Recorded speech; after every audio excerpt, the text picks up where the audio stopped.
My husband, who was constantly out socializing and rarely came home, suddenly became willing to share a bed with me. In the darkness, I softly asked, "Why does your chest feel so much broader than before?" He pulled the blanket up to his face. "I've been working out," I asked. "Why does your voice sound so deep and magnetic?" He replied, "Too much drinking has roughened my throat." I fell silent for a moment. "Also, you've barely come home these past few months. Are you thinking about divorcing me?" He hesitated for a long time, hidden beneath the blanket. He licked his lips and awkwardly said, "Yeah, let's get divorced." At last, I took the final step toward ending our relationship. Not long afterward, I unexpectedly ran into my drunk husband as he harassed his female secretary. His superior was sternly stopping him, and his superior's voice was exactly the same as the man I had spoken to in the darkness that night. Chapter 1. I pressed the code lock. A faint glow lit up the entryway as the motion sensor light switched on. Looking down, I was surprised to see a neatly placed pair of men's leather shoes by the shoe cabinet. John Lobb. After nearly a year of marriage, this was the first time I had learned that my husband had such refined taste. Or perhaps he had long since lost any interest in dressing up for me. And I simply never knew. I didn't turn on the lights. After hurriedly washing up, I headed inside. Something had come up during this business trip. The planned work couldn't proceed as expected. Several meetings had been moved online, and the on-site inventory inspection had been postponed until next month. As a result, I returned a week earlier than scheduled, and because of that, I was feeling somewhat frustrated. Thinking about the unfinished work, I walked toward the guest bedroom. When I pushed the door open, I froze. The blanket on one side of the bed was messy, clearly outlining the figure of an adult man underneath. After several months apart, my husband, who was obsessed with social gatherings, entertainment, and staying out all night, had actually taken the rare initiative to sleep in the same room as me. Chapter 2. The moonlight was dim. I could only make out his black hair peeking out from beneath the blanket and the slow rise and fall of his body as he breathed. Had he already fallen asleep? I decided not to turn on the light. Feeling my way through the darkness, I climbed into bed, lifted the blanket, and quietly lay down. The wide blanket covered both my husband and me, but one of us lay far to the left, the other far to the right, leaving a huge gap between us, like a crooked tent that couldn't quite hold itself up. Just like our half-dead marriage, I was exhausted, yet completely awake, staring at the ceiling. I remembered all the earnest advice my mother had given me. A marriage only becomes happy when both people actively work at it. Try again, just one last time. If it still doesn't work, at least I can say I tried my best. That should be enough to silence my mother's nagging. With that thought, I turned over and moved a little closer to my husband. A faint scent of body wash lingered on him, though it couldn't completely cover the trace of alcohol hidden in his breath. The smell of alcohol mixed with masculine pheromones, blended with the mint and lavender fragrance. It became an undercurrent of temptation, as though perfectly suited to a certain kind of intimate ambiguity. My hand gently slipped around his waist and slowly moved lower, finally coming to rest farther down. He was still asleep, even through the fabric. The sensation felt strangely distinct. In a low voice, I called out, "Honey." He slowly woke up. The muscles in his abdomen tightened abruptly the moment he became fully conscious. I thought I had startled him. This was the first time I had ever taken the initiative in this way. I was grateful the lights were off, because my face was already burning with embarrassment. In a soft voice, I said, "It's been such a long time since we. Do you want to with me?" I couldn't finish the sentence. My husband's silence only made the situation more awkward. Forcing myself to continue, I reluctantly gave him a gentle touch. Chapter 3. My husband froze as if he had been turned to ice, his entire body rigid and motionless. I felt a little at a loss. I couldn't tell whether this meant he wanted it or didn't, but the response beneath my hand quickly gave me a very clear answer. So I continued. The arm that had been resting by his side slowly lifted, then firmly covered his own mouth. In a low voice, I asked, "Honey, do you like it that much?" The moment I called him that, the man with his back facing me became completely awake. I felt him tremble. Then he suddenly grabbed my wandering hand. His hand was burning hot. The pulse beneath his palm pounded like a drum. striking forcefully against the back of my hand. I couldn't help but freeze. He was gripping too hard, and my hand sank along with the force of his movement. My husband sharply inhaled. His hand instantly loosened, his fingertips tracing a confused circle in the darkness. Finally, after making up his mind, he pressed against the back of my hand and fumbled along the way, eventually finding and grasping my right wrist again. I asked, "What's wrong? Did I hurt you?" My husband's back remained stiff as ever. Hearing my question, he hesitated for a few seconds before quickly shaking his head. Even his hair disappeared beneath the blanket, producing a faint rustling sound as it brushed against the fabric. He seemed unable to tolerate even that noise. He immediately froze again, forcing the room back into silence. It was as if he were contemplating profound philosophical questions like who am I? And where am I? The hand holding my wrist loosened, then tightened, then loosened again. I could only maintain this awkward standby position, my hand suspended in midair, against my true feelings. I said, "If you're tired and don't want to, that's okay too." Though judging from what I had felt earlier, he seemed less incapable than overwhelmingly ready. This time, he took even longer to think. More than 10 seconds passed before he finally shook his head lightly amid the thunderous beating of his heart and his uneven breathing. His fingers remained around my wrist, clutching a selfish secret desire, nervously hoping to let the mistake continue. His heart was pounding so violently that it seemed ready to burst through his back. The distance between us closed little by little. My husband held his breath so intensely that even I, who had only intended this as a routine attempt to salvage our marriage, became nervous. Just as I was about to reach him, he suddenly stopped. He took a deep breath. Slowly, agonizingly slowly, he lifted my hand away. Then he abruptly pushed it back toward me. His fingertip quickly traced a single word across my palm. Sleep. After writing it, he squeezed himself to the very edge of the bed, putting an enormous distance between us. Then he became completely still, as if he had instantly fallen asleep the moment he closed his eyes. I stared at him blankly, but in the darkness, all I could see was a rounded shadow beneath the blanket. With no other choice, I got up to wash my hands before returning to bed. The lingering warmth on my palm felt like tiny ants circling endlessly across my skin. The circles they traced seemed impossibly large. Then I suddenly realized something strange. My husband seemed different somehow, almost as if he had grown an entire size larger. Closing my eyes, I convinced myself it was simply exhaustion from work causing hallucinations. Soon, pleasant dreams replaced those bizarre thoughts.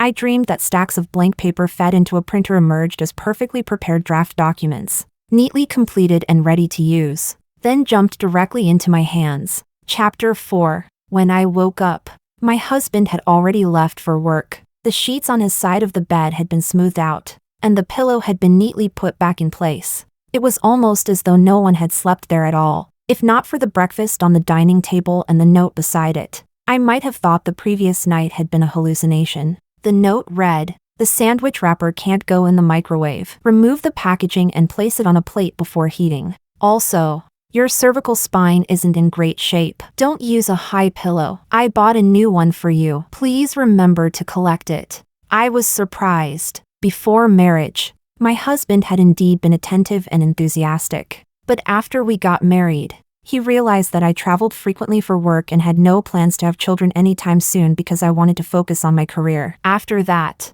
he no longer bothered pretending to be considerate. My mother's voice echoed in my mind once again. Who gets divorced less than a year after getting married? If you want to find someone else afterward, you'll probably only end up with a divorced man who already has kids. Are you willing to accept that?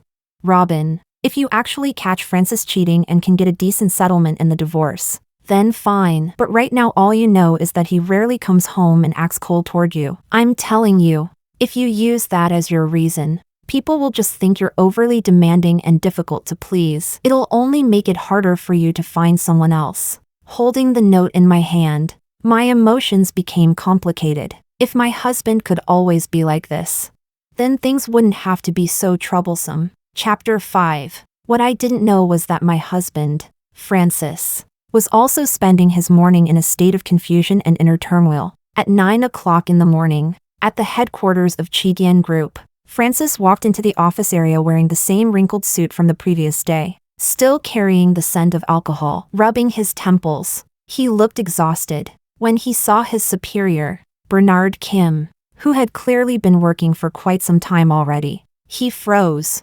CEO Kim, am I late?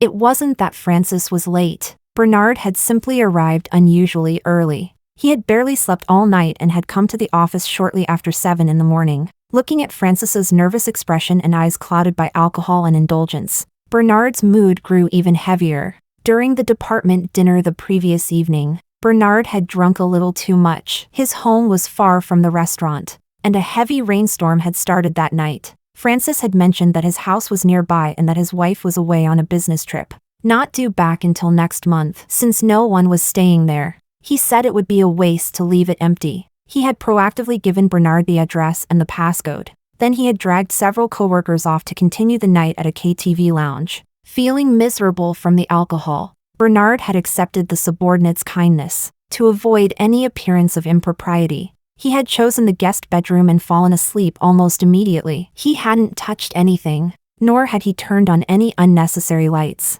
What he never expected was that shortly after falling asleep, he would be touched by his subordinate's wife, clumsily, earnestly, trying her very best. Did you sleep well last night, CEO Kim?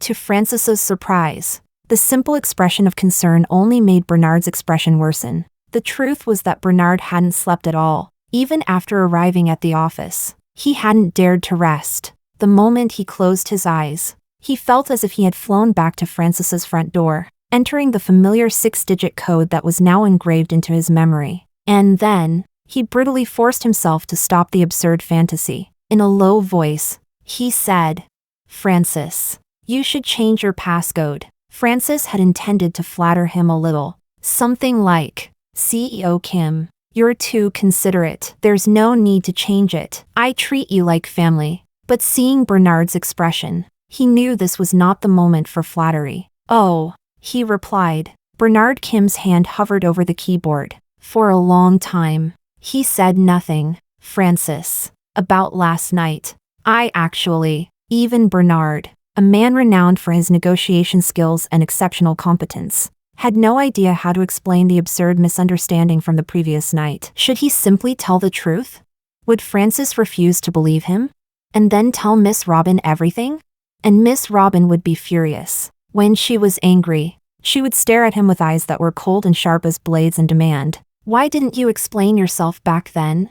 And he would be rendered speechless. The only thing left for him to do would be kneel and beg for forgiveness. If she still refused to forgive him, he would probably have to ask her to slap him a few times just to vent her anger. Forget it. The sin was his. He would accept the punishment. Bernard took a deep breath and forced himself to look Francis directly in the eye. But in the very next moment, he noticed a faint smear of foundation on Francis's tie. Bernard stared at it. "I remember you said your wife was away on a business trip." Francis paused. Following Bernard's gaze, he spotted the trace of makeup left by another woman. Realization dawned on him. He smiled casually. "When you've got a strong-willed wife, you need to let loose once in a while, CEO Kim. We're men, you know how it is." He winked at Bernard and casually wiped away the mark. Bernard's pupils contracted almost imperceptibly. Francis looked puzzled. "CEO Kim, what were you about to say?"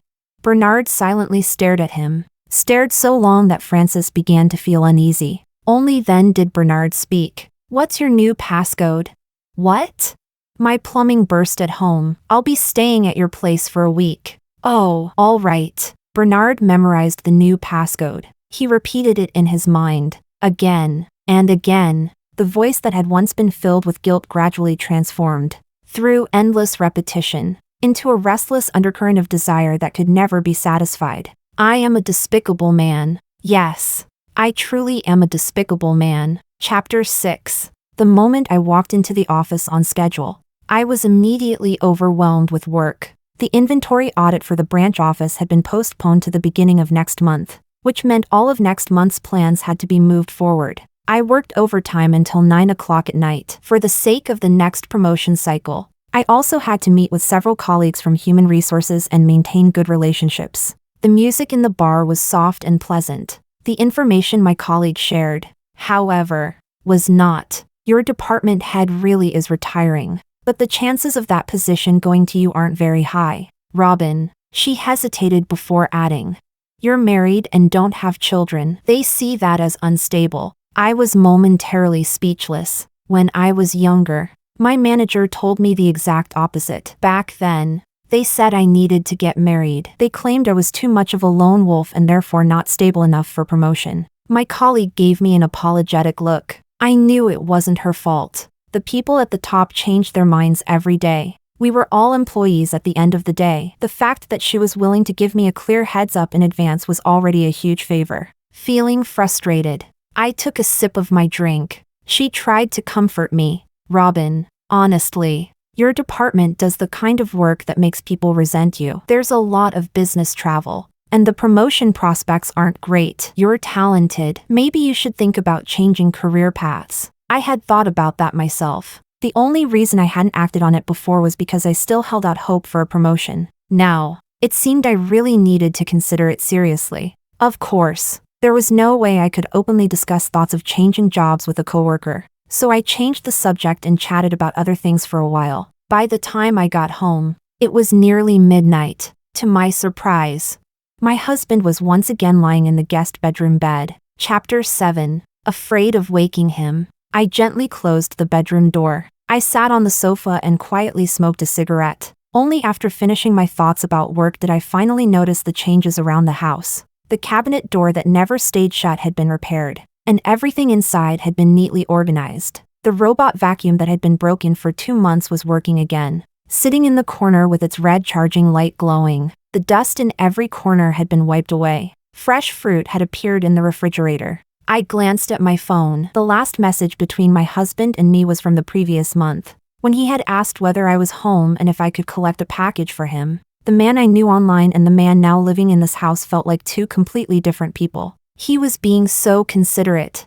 that it was honestly a little frightening. After showering and drying my hair, I climbed into bed with the faint scent of fresh water still lingering on me. I caught a sweet white peach fragrance from my husband's lips. He had used my toothpaste by mistake. Now we smelled exactly the same. His head was still buried beneath the blanket, seemingly asleep, but I still wanted to talk to him. I gently nudged him, only to discover that he wasn't asleep at all. The muscles throughout his body were tense. He still had his back to me, yet this time, almost obediently, he took the initiative to move closer and nestle into my arms, his scorching back pressed against my thin nightgown. I could smell the scent of male hormones on him. Strangely enough, I found myself physically attracted to him. My arms instinctively wrapped around him. Then I fell silent. Had I drunk too much today and started hallucinating?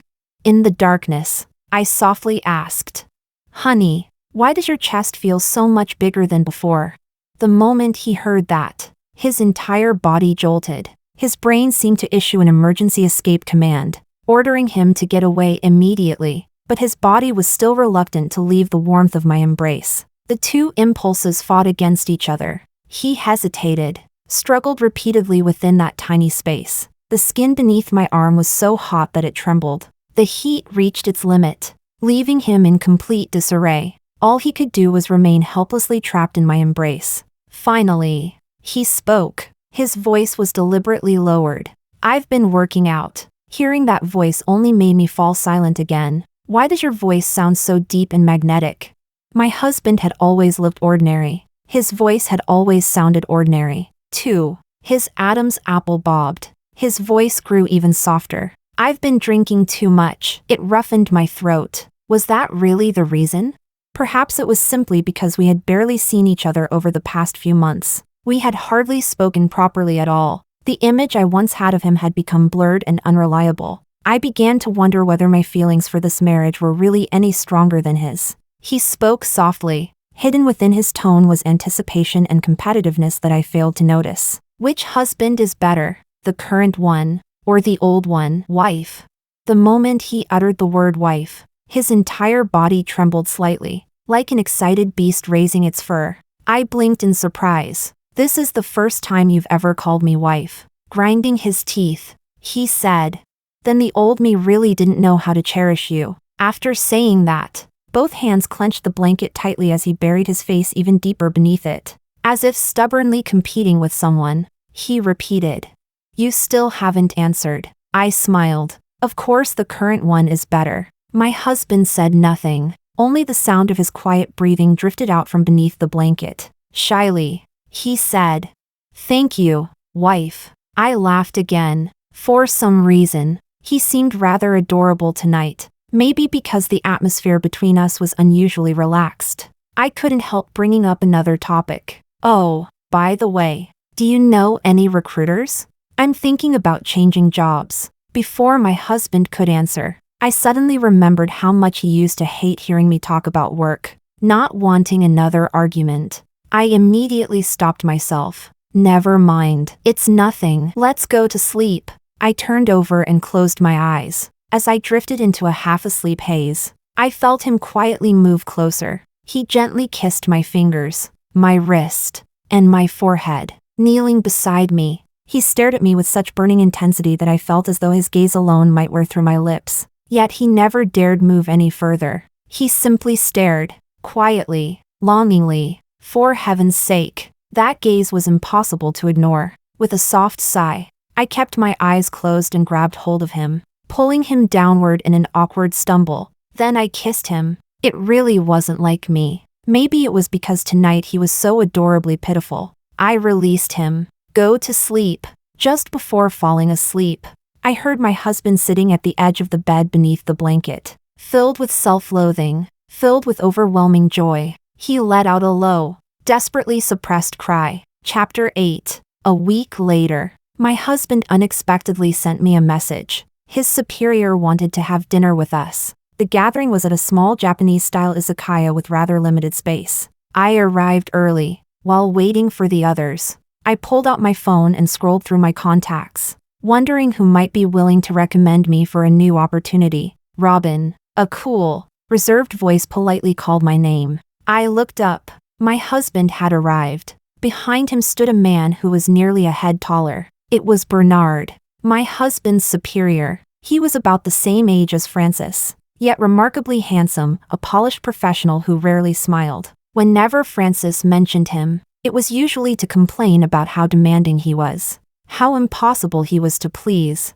and what an incredibly boring workaholic he was outside of work. I stood and greeted them. Bernard gave me a slight nod. Being tall, he tilted his head slightly to avoid the hanging lamp overhead. His gaze briefly brushed across my face before politely moving away. Francis eagerly said, "CEO Kim, sit here. That side is right under the air conditioner. You'll get cold." Then he promptly plopped down beside Bernard Kim. Bernard frowned. He stood up and switched seats with me without discussion. As I brushed past him, I caught a faint scent that felt oddly familiar, but it vanished so quickly that I couldn't place it. After Francis finished ordering, I glanced at the menu and added a cooked dish for myself. I was allergic to seafood and had a sensitive stomach. Raw sashimi was out of the question. Bernard's complexion looked slightly pale. He opened his mouth as if he wanted to say something, then firmly closed it again. Taking out his phone, he typed a few words. The AI voice on his phone announced,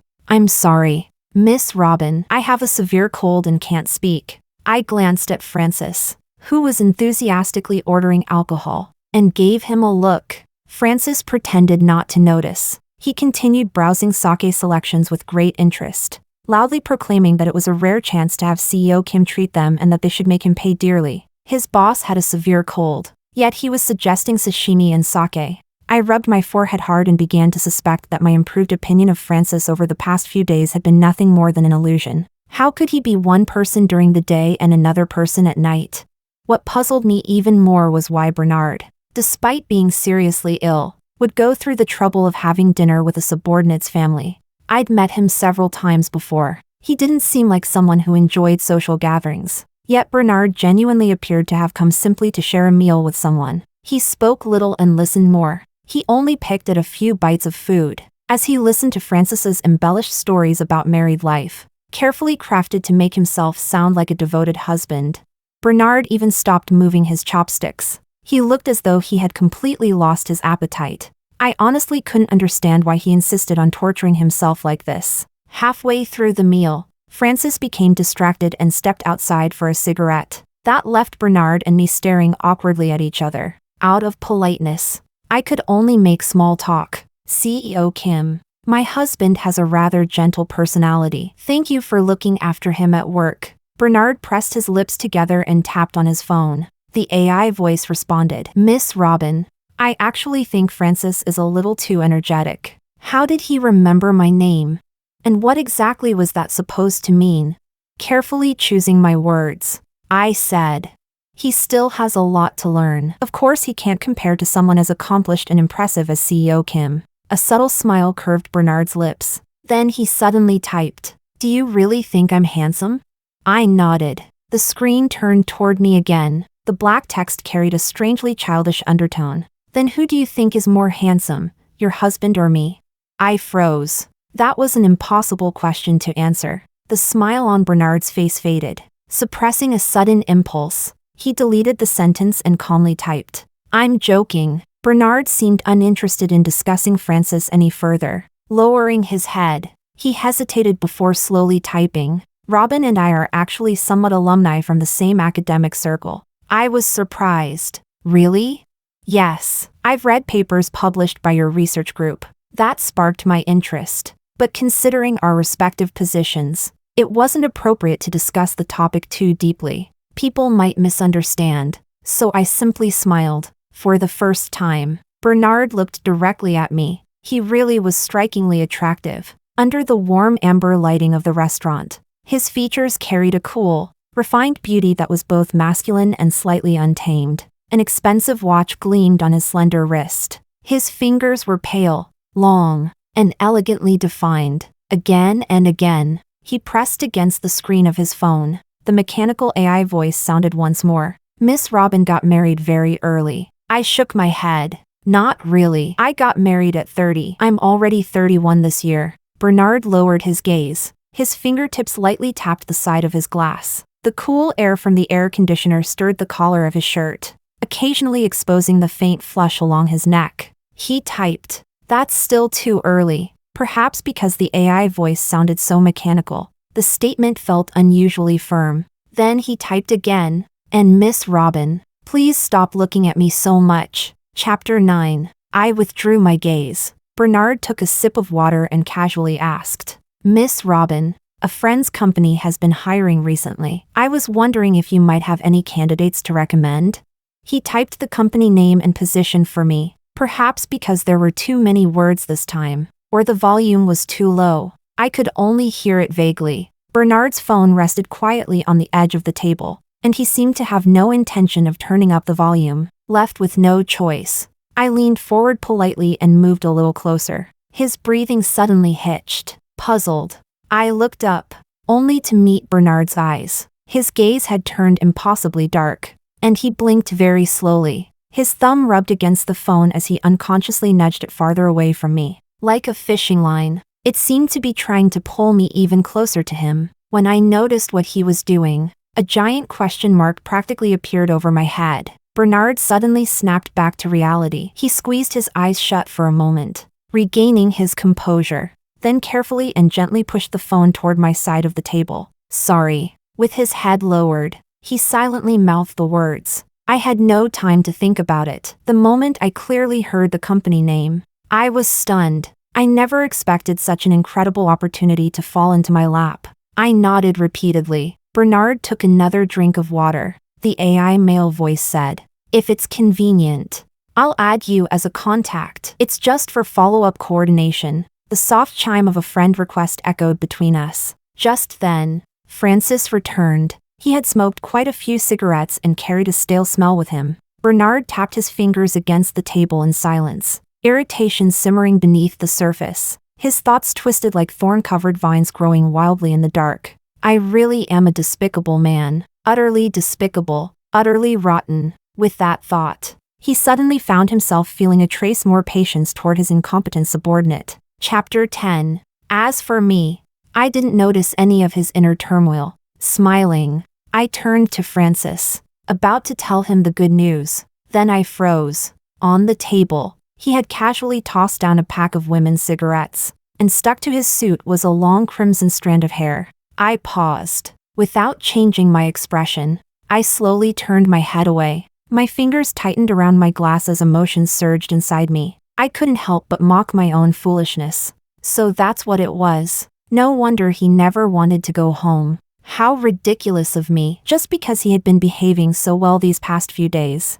I had actually started to believe he wasn't that kind of man. Taking a deep breath, I completely lost my appetite. Suppressing my exhaustion, I forced out a smile and said to Bernard, "Sorry. Something came up at my company. I need to leave first. Please enjoy your meal." Francis kept his head down and drank, casually nodding. Bernard, however, stood up. He made a gesture indicating that he wanted to walk me out. I shook my head and fled as if escaping. What I didn't know was that after I left, their dinner ended shortly afterward. Francis drank almost the entire bottle of sake by himself. Slightly drunk, he became absent-minded, and his voice unconsciously grew louder during a phone call. "Hey, babe, yeah, I'll come over to your place tonight." "That's right, babe. What I have with her is responsibility. What I have with you is love." Bernard froze in place. His hand tightened abruptly around his car keys. As he listened to the increasingly shameless and vulgar words, he finally reached the end of his patience. He glared coldly at Francis. "You've surpassed even my imagination. Haven't you gone far enough?"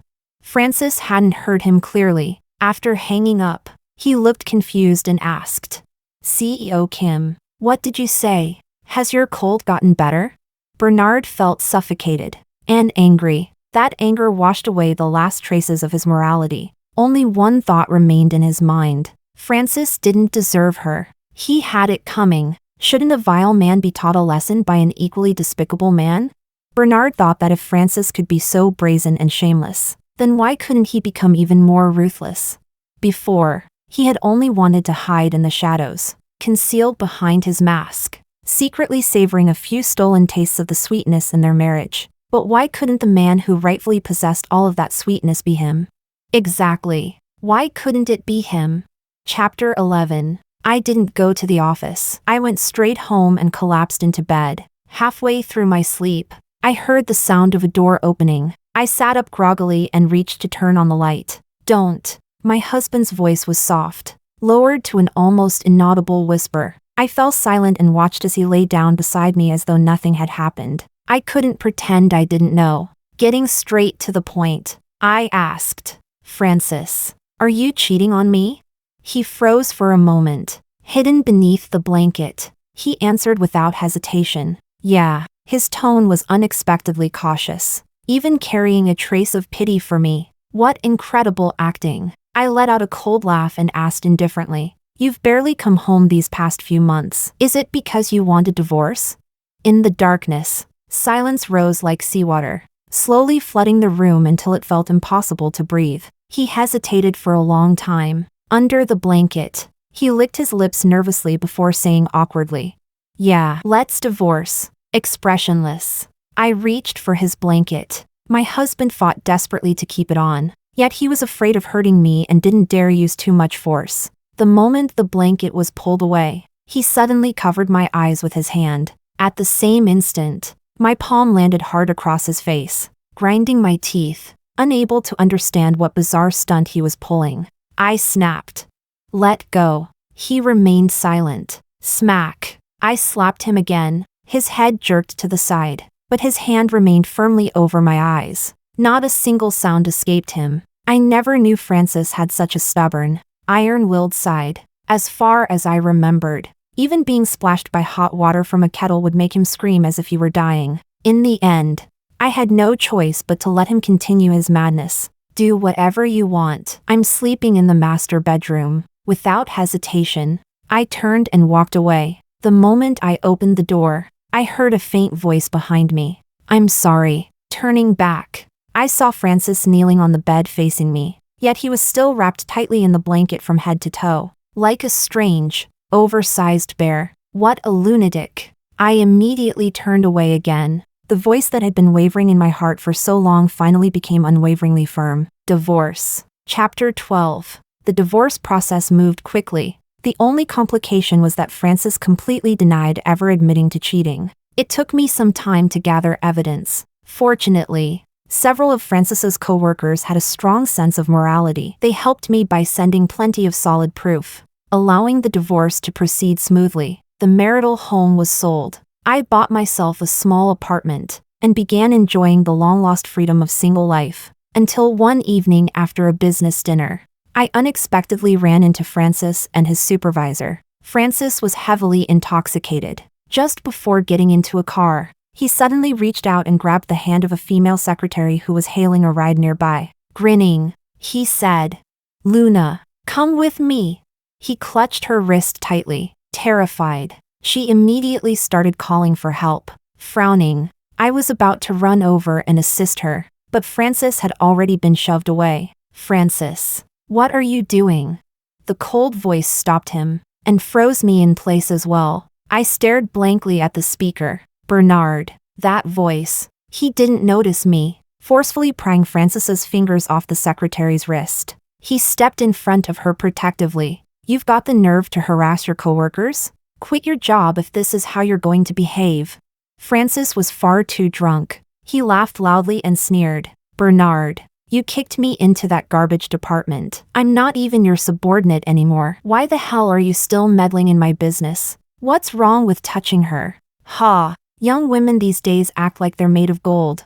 Bernard's expression remained grim. "Your performance rankings have been at the bottom multiple times. You're late every day because of your hangovers. Your transfer was a fair business decision. If you're dissatisfied, you're welcome to file a complaint with HR." Turning to the shaken secretary, he said, "You should go home. If you decide to file an internal complaint, I'll testify on your behalf." Francis continued cursing. "Who are you trying to impress? You like her too, don't you? Acting like some hero so you can suck up to her. We're both single. If you can pursue her, why can't I? What's the difference?" Bernard stared at him coldly. "I'm giving you one last chance. Shut up. Get in the car and get out of my sight." But Francis only grew more agitated. "Bernard, you ungrateful bastard. We're about the same age. By rights, you should have called me Big Brother when you were staying at my place. Didn't I take good care of you? Whatever you wanted, I gave it to you." The more he spoke, the angrier he became. Then he shouted, "When you got drunk, you even lived in my house. Is this how you repay me?" The moment I heard those words, I completely froze. My mind felt like a rusted set of gears, slowly, painfully, beginning to turn. My ex-husband's strange behavior at night, those co-workers who had gone out of their way to help me, and the man standing before me now, a man who clearly hated social gatherings, yet had invited his subordinate's wife out for a late-night meal. Slowly, I covered my face, overwhelmed by shock. At last, I realized something. Bernard had pretended to be my husband. Chapter 13. Bernard pressed his lips together and, without the slightest courtesy, grabbed Francis by the wrist and shoved him into the car with one hand. Bang! The door slammed shut. Leaning against the car window, he said to the driver with an exceptionally dark expression, "Drive." Only after the car pulled away did he take a deep breath, undoing a button on his shirt collar. He irritably picked up his phone. Just as he was about to make a call, he unexpectedly noticed me standing in the corner. Bernard's expression instantly brightened. He gave me a polite smile, then restrained himself and quickly looked away, lowering his head to stare at his phone. He seemed as though he had something important to do. In reality, his mind was completely blank. His finger hovered above the screen, not pressing a single button for a long while. As a result, his busy posture looked less like someone working and more like someone studying modern technology with great fascination. A few seconds later, Bernard casually glanced up and secretly looked at me again. When he saw that I was still standing there in a daze, he froze. His Adam's apple bobbed. He looked behind himself to make sure no one was there, then turned back toward me. We stared at each other in silence. I opened my mouth, not knowing where to begin. The moment a meaningless syllable escaped me, my entire face turned scarlet. Seeing my expression, Bernard's eyebrow twitched. "You." My voice had completely stiffened. "So, I had harassed my husband's drunk supervisor who was staying in our house. and I had even touched his. That scene filled my mind. The guilty look on Bernard's face mercilessly confirmed my suspicions. I turned around and staggered away, each step uneven. Bernard's eyelids twitched violently. His mind went completely blank. The dark vines he had carefully buried and suppressed began writhing restlessly once more. They twisted around his heart, knotting and tightening until they formed bold black words. She knows. It's over. It's over. Everything is over. Chapter 14. Robin. Robin. He chased after me in panic. His face was deathly pale. His shoulders trembled with fear. As he ran toward me, he nearly stumbled and fell. He looked nothing like the composed, capable elite man who always seemed in control. I stopped walking. He opened his mouth, but no words came out. His chest rose and fell violently. Inside Bernard's mind, a deafening voice pounded over and over like a hammer striking a drum. She knows. She knows. There's no possibility for us anymore. She'll never like me now. The thought made him choke back a sob. A trembling sound escaped his throat before he pressed his lips tightly together and swallowed it back down. Bernard slowly lowered the arm that had unconsciously moved to block my path. Then he bowed his head deeply, like a condemned prisoner awaiting execution. Silently, he stepped aside and gave way. In the end, he said only one sentence. I'm sorry. Truly, I'm sorry. After an extremely long silence, I finally spoke. Then don't do that again next time. We can interact in a more normal way. Bernard suddenly lifted his head. Next time?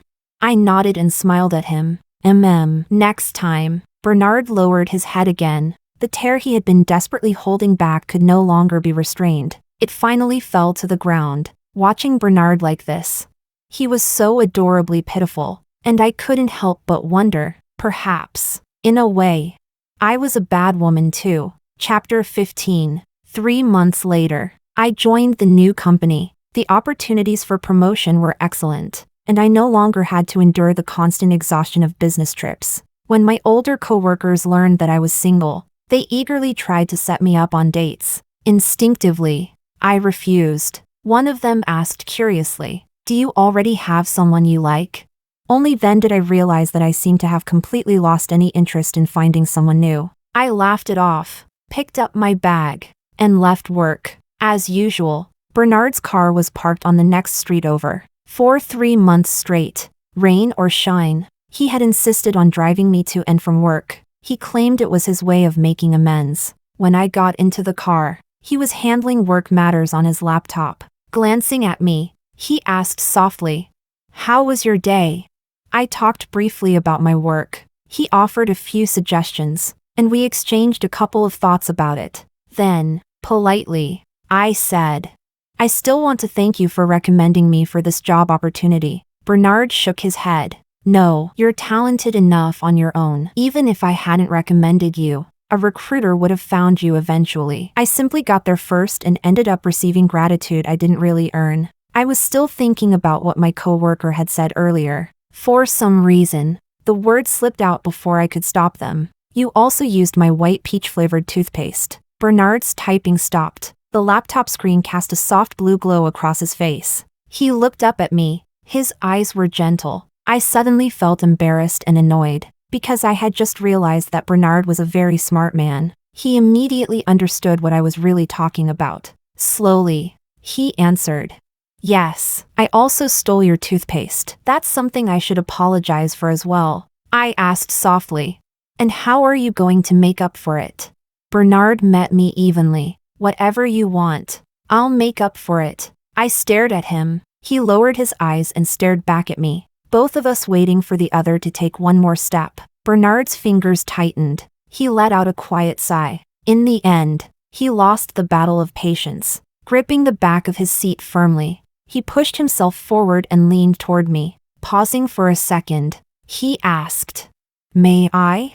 Our breaths mingled. I couldn't find my voice. I could only give the slightest nod. One hand braced against the window behind me. Bernard closed his eyes and kissed me deeply. A very, very long time later, he finally returned to his seat behind the wheel. After calming his uneven breathing, he started the car. The engine hummed softly. Then he sighed and said, "When we get home, Would you like to punish this apology of mine for not being sincere enough?